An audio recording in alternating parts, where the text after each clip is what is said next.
Hello बच्चों, आपके अपने यूट्यूब चैनल न्यूरेज एकेडमी में आपका स्वागत है। हम आपको कक्षा 10 का गणित पढ़ा रहे हैं, जिसमें पहला लेसन वास्तविक संख्या है। तो वास्तविक संख्याओं में इसके पहले हमने लासा मासा और अभाज्य गुणनखंड बता दिया था। आज दूसरी एक्सरसाइज एनसीईआरटी बुक का हम पढ़ने जा रहे हैं, जिसमें केवल क्वेश्चन है सिद्ध कीजिए कि √2 अपरिमेय संख्या है, √3 अपरिमेय यानी अपरिमेय संख्याओं पे। तो हमने आपको परिभाषा पहले ही बता दिया था, यानी जिसे P/Q के रूप में न लिखा जा सके उसे अपरिमेय संख्या, और परिमेय संख्या क्या होती है, यानी कोई परिमेय संख्या अगर मिलती है तो वो क्या होती है, P/Q के रूप में हम लिख सकते हैं। यही तो हमने बताया था। और हर क्या होता है, जीरो नहीं होता है। अब एक क्वेश्चन मेरे सामने दिख रहा है, सिद्ध कीजिए √2 एक अपरिमेय संख्या। वेरी मोस्ट इंपॉर्टेंट क्वेश्चन है, लेकिन कैसे सिद्ध किया जाता है ये अपने दिमाग में आपको बैठाना पड़ेगा। हम सिर्फ जैसे बता रहे हैं ऐसे ही करोगे, सारे क्वेश्चन आसानी से हो जाएगा। तो चलिए इसको हम करते हैं। यहाँ पर क्या है कि √2 सिद्ध करना है, तो इसी का उल्टा मान के चलते हैं, क्योंकि √2 एक अपरिमेय संख्या है, तो अपरिमेय का उल्टा परिमेय होता है। तो हम इसी को मान के हल करते हैं, यानी हल करेंगे तो क्या हो जाएगा, माना √2 एक क्या है, परिमेय संख्या है। यानी हम कल्पना कर लेते हैं कि परिमेय संख्या है, यानी उसी का उल्टा, यानी जो है उसी का उल्टा करते हैं कि ये परिमेय था तो अपरिमेय था तो परिमेय मान ले, यानी परिमेय संख्या है। अब एक वैल्यू आपको बताए थे अभी, अगर कोई परिमेय संख्या उसे P/Q के रूप में लिखा जा सकता है, तो हम इसको लिख सकते हैं √2 बराबर a/b लिख सकते हो। ठीक, अब a/b लिख सकते हैं, तो a/b जो होता है इसके बारे में एक्सप्लेन करना। देखो P/P के स्थान पे a लिया और q के स्थान पे क्या लिया, b लिया। अब हम a को बता देते a और b कहाँ क्या है, जहां a और b एक पूर्णांक है तथा इनके बीच या a और b का उभयनिष्ठ गुणनखंड एक है। याद रखना, इसी को हम बोलते हैं सहअभाज्य। याद रखना, उभयनिष्ठ गुणनखंड क्या एक है, इन्हीं को हम बोल सकते हैं कि a और b क्या है, सहअभाज्य, तथा b नॉट इक्वल टू 0, यानी b का मान क्या होगा, 0 नहीं होगा। ये हमारी कहावत है, इसमें हमेशा ये चीज़ लिखना पड़ेगा। एक चीज़ यही हमारा सबसे ज़्यादा जरूरी, एक, यानी एक के अतिरिक्त, या ऐसे कह सकते हैं a और b का एक के अतिरिक्त कोई उभयनिष्ठ गुणनखंड नहीं है, या उभयनिष्ठ गुणनखंड क्या एक है। तो यहाँ पर केवल भी बोल सकते हैं a और b का केवल, तो केवल कह दो, तो केवल उभयनिष्ठ गुणनखंड एक है। ये जरूर ध्यान देना, क्योंकि यही चीज़ आपको बताएगा कि कैसे सिद्ध हुआ √2 एक परिमेय संख्या है। अब आप देखो, अगर इसको इधर गुणा कराओगे तो ये कितना हो जाएगा, b√2 हो जाएगा बराबर a हो जाएगा। अब हम कहें इसको अगर दोनों पक्षों का वर्ग कर दें तो रूट खत्म हो जाएगा, तो दोनों पक्षों का वर्ग करो। दोनों पक्षों का वर्ग करने पर, जब दोनों पक्षों का वर्ग करोगे तो ये क्या हो जाए, b√2 ऑफ होल स्क्वायर, और ये क्या हो जाए, a ऑफ होल स्क्वायर। अगर वर्ग करोगे तो ये कितना, b² हो जाएगा, और √2 का वर्ग करने पर रूट हट जाता है, ये 2 आ जाएगा, तो बराबर a²। तो हम इसको क्या लिख सकते हैं, 2b² बराबर a²। ठीक, अगर आप ध्यान से देखो, ये उधर जाएगा तो बटे में होगा कि नहीं। अगर ये दो गुणे में हैं, अगर हम b² की वैल्यू निकाल लें तो b² बराबर क्या होगा, a²/2, ये तो हो जाएगा। तो हम ये जरूर कह सकते हैं a जो होगा 2² को विभाजित करेगा, यानी क्या कह सकते हैं, 2a² को विभाजित करता है। विभाजित क्योंकि बटे में आ गया तो ये विभाजित करता है, तो हम क्या लिख सकते हैं, विभाजित करता है। अगर ये विभाजित करता है तो a² को विभाजित करता है, तो कहोगे a को भी तो है, यानी a² है, क्योंकि a और b के इसमें कोई एक के अलावा कोई उभयनिष्ठ गुणनखंड नहीं है। तो हम लिख सकते हैं 2a को भी विभाजित करता है। इतना समझ में आ चुका होगा, चाहे इक्वेशन इसको कथन एक मान सकते हो। ठीक, अब आइए, अगर हम a² को विभाजित कर सकता है तो a² का मतलब इसमें कोई ना कोई गुणनखंड जरूर रहा होगा, किसका, 2 का, तभी तो विभाजित करेगा। जैसे 4 होता है तो आप क्या लिख सकते, 2 × 2, तो देखो इसमें क्या है, 6 है, तो 2 × 3, तभी तो 2 को विभाजित करेगा। तो इसीलिए हम मान लेंगे कि माना a बराबर क्या मान लो, 2c, और इसको क्या कर दिए, इस समीकरण में रखिए। जब इसमें रखेंगे तो b² बराबर क्या होगा, 2c ऑफ होल स्क्वायर और बाई 2। अगर वर्ग करो कितना हो जाएगा, बी स्क्वायर बराबर 4c स्क्वायर और बाई 2। 2 से काट दो, 2 दूनी 4। तो अब बताइए बी स्क्वायर बराबर 2c स्क्वायर। अभी जैसे हमने बताया था ये इधर गुणे में था, उस तरफ गया बटे में, और ये गिनती क्या है, 2 है। तो देखो हम ऐसे भी कर सकते हैं, इधर ले आएंगे तो बी स्क्वायर बाई 2 बराबर कितना, सी स्क्वायर। ये भी तो आ गया। तो अब देखो पुनः जो 2 है वो बी स्क्वायर को विभाजित करता है, तो लिख सकते हैं 2 कॉमा लगा के बी स्क्वायर को विभाजित करता है। ये क्या करता है, विभाजित करता है। तो सेम उसी तरह अगर b को विभाजित करेगा तो 2b को तो विभाजित, बी स्क्वायर था तो यहाँ b को भी तो विभाजित करेगा, b को भी विभाजित करता है। अगर ये विभाजित करता है तो आप ये एक चीज़ बताइए कि 2 जो है a को विभाजित करता है और 2 क्या करता है, b को विभाजित करता है। तो अभी हमने एक चीज़ बताया था, a और b का उभयनिष्ठ गुणनखंड 1 है, लेकिन यहाँ पर निकल रहा है कथन 1 और 2 से, यहाँ पर 2 मान लो इसको, 2a को विभाजित करता है और 2b को विभाजित करता है। तो यहाँ पर देखो a और b का उभयनिष्ठ गुणनखंड क्या निकल के आ रहा है, 1 निकल के आ रहा है। यहाँ लिख सकते हैं कथन 1 व 2 से यह निष्कर्ष निकलता है कि a और b का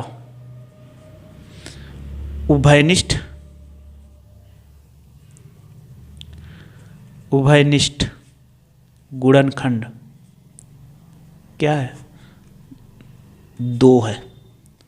अब आप देखिए हमने शुरू में यही चीज़ कहा था, आप बहुत ध्यान से समझिएगा कि यहाँ पर उभयनिष्ठ गुणनखंड 1 है, लेकिन अब इसमें हमारे पास क्या निकल गया, उभयनिष्ठ गुणनखंड 2 है। जब 2 है तो एक चीज़ निकल के आता है, एक ही चीज़ हमने कहा था 1, यहाँ पर 2 निकल गया। जब 2 निकल के आ गया तो इसमें देखो क्या हो गया, विरोधाभास है, क्योंकि विरोधाभास 2 के 1 के अतिरिक्त कोई केवल 1, तो यहाँ 1 के अतिरिक्त क्या, अन्य गुणनखंड, यानी इसमें क्या होता है, इसमें 1 के अतिरिक्त, 1 के अतिरिक्त एक और उभयनिष्ठ गुणनखंड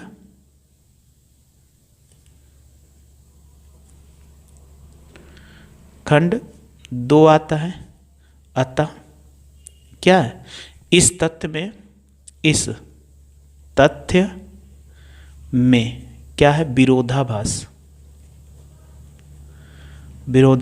है। जब विरोधाभास आ गया, क्योंकि 1 के जगह 2 आ गया, जब विरोधाभास है तो क्या है, हमारी कल्पना क्या है, हमारी कल्पना, क्योंकि हमने शुरू में माना था गलत है,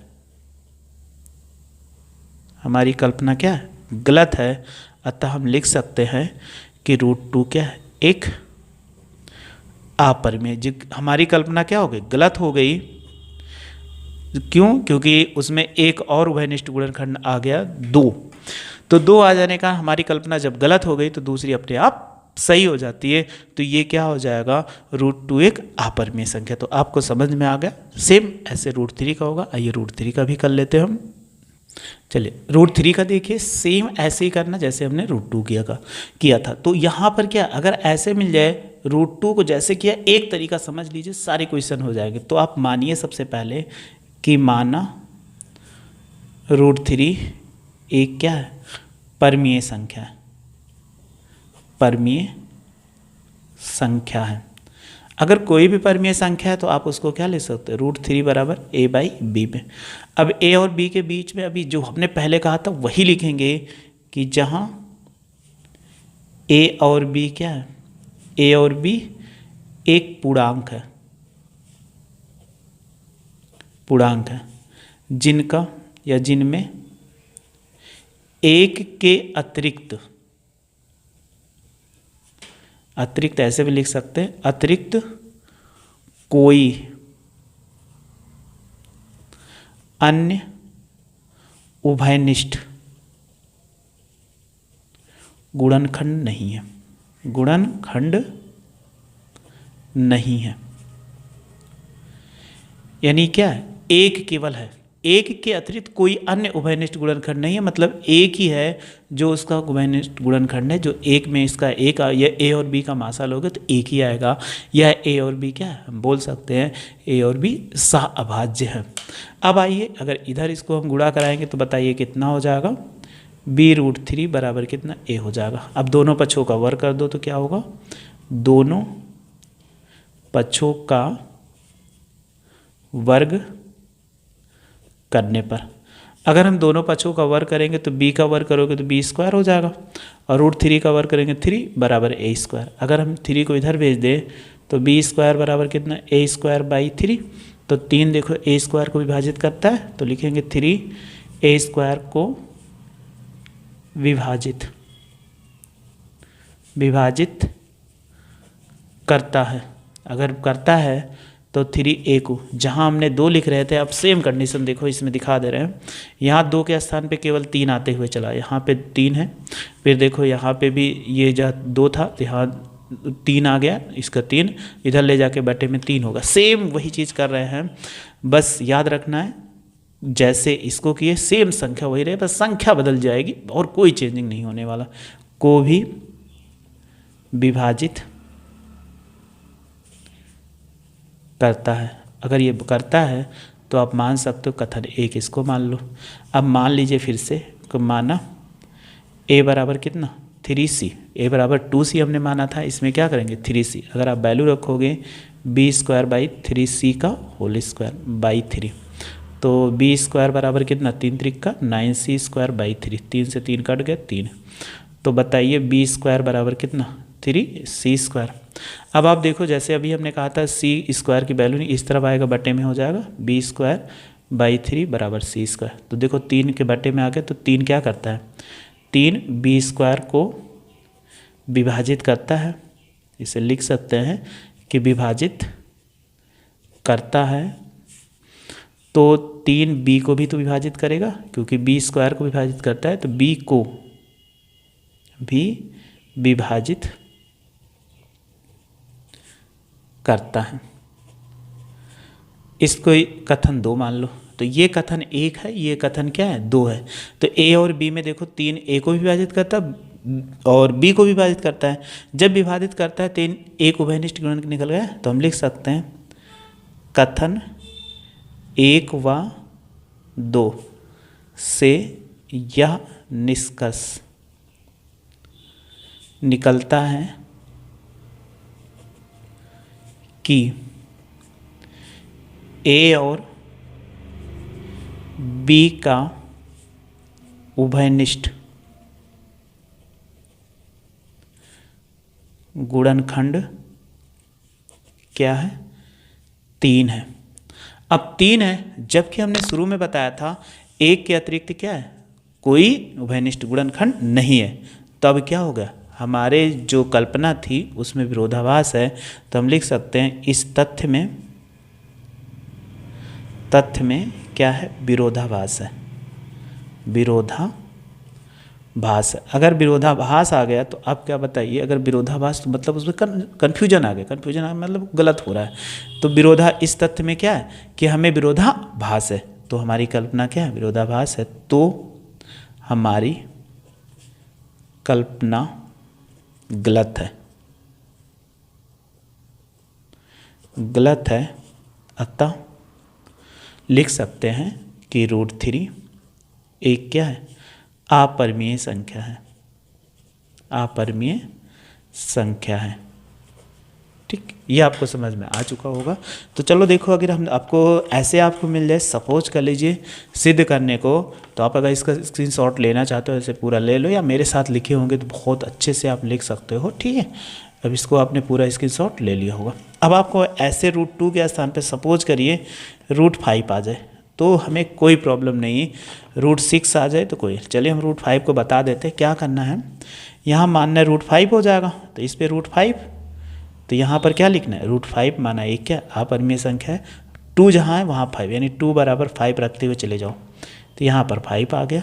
ए और बी पूर्णांक है, सेम ही कहानी आएगी। यहाँ पर 5 हो जाएगा, इसका 5 करोगे तो ये कितना हो जाए 25 हो जाएगा। ठीक, 5 कवर करोगे तो केवल 2 के स्थान पे 5 हो जाए, तो ये 5 इधर आ जाएगा। देखो 5 इधर, इधर भाग करोगे तो 5, और कोई चेंजिंग नहीं, केवल जैसे हैं। तो यहाँ देखो 2 है तो 5 ए स्क्वायर को विभाजित करता है, 5 ए को आ जाएगा।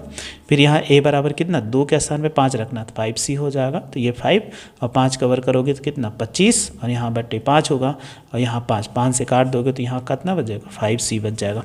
अब 5c बच गया तो 5 इधर आ जाएगा, तो ये बट्टे में, तो 5 बी स्क्वायर को विभाजित करता है, 5 भी क्या करेगा बी को विभाजित करता है। तो इनके यहाँ पर उभयनिष्ठ गुणनखंड कितना आ जाए, 2 के स्थान पे 5 आ जाएगा। तो अतः इस कथन में क्या है कि विरोधाभास आ गया, तो यहाँ पर गुणनखंड क्या आना चाहिए, तो 5, 2, इसमें एक अन्य गुणनखंड हमें 5 मिला, तो यहाँ पर 5 हो जाएगा। तो अतः लिख सकते हैं √5 क्या एक आपद में। तो इसीलिए जैसे हमने बताया वैसे आप रट लीजिए, बस एक क्वेश्चन को ध्यान से अपने दिमाग में बैठा लीजिए, इसके बाद गिनती कुछ भी हो तो आप कर सकते हो। चाहे अभी हमने कहा √5 मिलेगा तो अब भी आप कर सकते हो, √6 मिलेगा तब भी कर सकते हो, √7 मिलेगा तब भी, और √8 मिलेगा तब भी, √9 मिलेगा नहीं, √10 हो जाएगा। ऐसे तो कोई भी क्वेश्चन मिलता है आसानी से कर लोगे, तो आपको समझ में आ गया। अगर फिर भी इसमें कोई प्रॉब्लम होती है तो कमेंट्स बॉक्स में ज़रूर मैसेज करिए। हाँ सर हमें ये नहीं समझ में आया, तो आपको मैं फिर से बता, बस मेरे साथ ऐसे जुड़े रहिए, अच्छे से पढ़ते रहिए, आपको कोई दिक्कत नहीं होगी। वीडियो अच्छी लगी तो लाइक और शेयर करो तथा मेरे चैनल को सब्सक्राइब कर लीजिए। वीडियो देखने के लिए थैंक यू सो मच।